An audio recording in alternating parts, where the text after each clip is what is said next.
Some years ago, you survived an alcohol-fuelled gang attack. Tell me about that. I was out with 3 mates of mine and we were coming home from a pub and got into a fight, which was only a minor scuffle. Yeah. But then we got a bit further down the road and the minor scuffle turned out to a gang attack of 20 blokes. Some of them had their shirts off, some were yelling abuse. And one of my mates and I got caught up in the middle of it. He was king hit from behind and then kicked in the head while he was on the ground. So I ran over and got the kickers off. And that's when I got king hit from behind and then kicked while I was out as well. Wow. Which tore an artery in my brainstem and some clots formed. But the clots took a week to lodge in the brainstem into a part where it narrowed and interrupted blood flow going in out of the brain, which caused a stroke. And when you were going through the stroke, did you know what was happening? I had no idea. I was on life support for 4 days. Wow. My parents were told they might have to turn it off. My family and friends were told to come and say goodbye. And I obviously had no idea how serious things had got because I woke up and saw my bed was surrounded by family and friends and I looked around at them all and said, "Did we beat North Shore?" We were playing them in footy, so turns out we lost, so I was spewing. You thought it was some fabulous party around your bedside. Yeah, I thought, oh cool, everyone's here, this is awesome. And then what happened? When you came to and you realised what had gone on, what happened next? Over the next few days I learnt how badly it affected the left side of my body. So I really struggled. I couldn't even stand still. I went to stand up one day and fell over. So I was in a wheelchair for the early parts of it. So all my rehabilitation was getting coordination and strength back in my left side. I didn't wear glasses before the stroke. My eyesight was affected. My speaking's a little bit affected. So over the next few days I just learnt all these deficiencies I had that I had to improve to get back to the life I wanted to live. So you've made a miraculous recovery. Over what period of time? That was 2005, it's now 2014, so almost 10 years. Wow. And has it left you with any, other than emotional scars I imagine, any physical side effects? Quite a few. Probably the biggest one or the most noticeable one is my left hand. I've got a cerebral tremor in my left hand, which is basically a shaking left hand. I'll give you a demonstration of what that has affected me.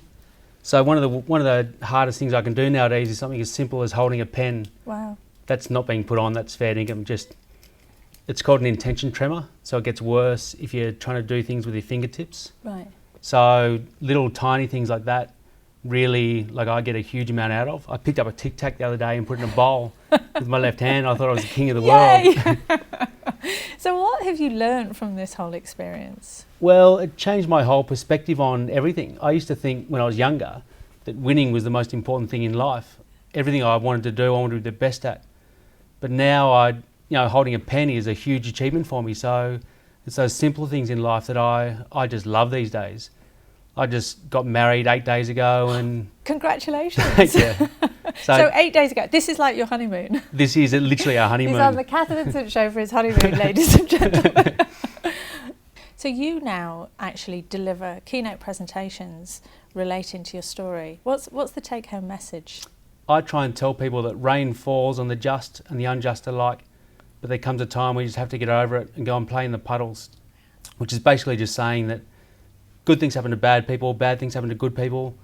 There's no rhyme or reason to it, but you can either go and cry in your milk and get depressed about it, or you can just go, well, that's unfortunate, but got to move on. So what simple practical tips would you give to a person to live a more fulfilling life? I played Aussie rules in my younger days, and one of my best coaches always said, focus on the game plan and the result will take care of itself. So one of the tips that I tell people is that don't look too far in the future. If you've got a 10-year goal or you want to be something big, don't focus on the end goal, just focus on what's in front of you right now. So if what's in front of you right now is drinking a glass of water, do that to the best of your ability and don't worry about what's in the future. So what does that mean in ordinary everyday experience? Just those little things, just break it down into small tasks rather than lose yourself in the big goal. You're so right, because people really get distracted by where they're trying to get to and how quickly they can get there. So your message is really one of slowing down. Pretty much, just slowing down and not daunting, not worrying yourself with the big goals. Yeah. Because I see so many people who go, I really want to be an Olympian, or I want to be, the best. I want to be the CEO. Or I'm like, well, don't worry about that. Just worry about, focusing on this next task. Become a middle manager before you can become CEO. Yeah. So people just need to break things down. So what's the next leg of your honeymoon entail? That's a very good question. You don't know, do you? I was talking to Makeup earlier, and she was saying that Hawaii is a beautiful place. So my wife Angela and I have been talking about going to Hawaii. Yeah. So that would be our next ideal spot. Yeah. Just need to book a ticket and get there.